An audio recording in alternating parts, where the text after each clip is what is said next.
In this short video tutorial, I'm going to be teaching you on how to get system boxes on your TikTok live. So you must have seen users using system boxes on their TikTok live and you're wondering how it's actually done. In this video, I'm going to be showing you how to actually get yours on your TikTok live. So guys, let's dive right into the video. I don't want to waste much of your time. So right here is the home page on my TikTok app. If you go to your TikTok app, this is what the home page is going to appear like. So at the bottom of the screen, you can see the plus button right there. You need to go ahead and click on the plus button just like this. So right here on the screen, you need to scroll and click on live just like this.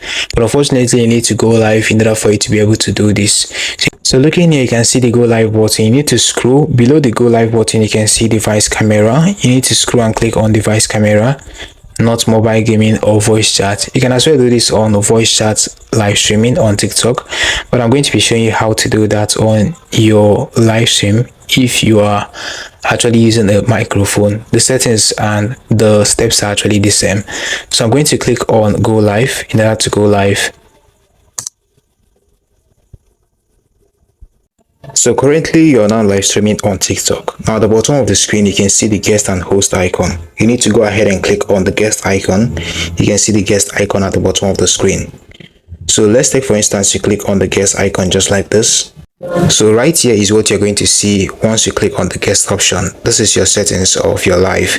You need to click on the gear icon at top right corner. Looking here, you can see the settings option. You can see layout. You can see where it says fixed grid. That is what you need to select. Go ahead and select fixed grid. So if you select fixed grid just like this, click on switch. Looking here, you can see the number of boxes we have here, which is actually 9. Now this feature is still rolling out for some region and it's not yet available for everyone. So if on your own account you are seeing the fixed grid and the maximum layout as 16, then you can go ahead and select 16. But if yours is only showing 8, that means you can't actually use the 16 boxes, but you can only use the 9 boxes. So this is how simple it is to actually get your 16 boxes. The steps are actually the same. It just depends on your region. If it's not available in your region, you won't be able to see it. Alright guys, we've come to the very end of this video. Now hit the like button, subscribe and hit notification bell. See you in the next one.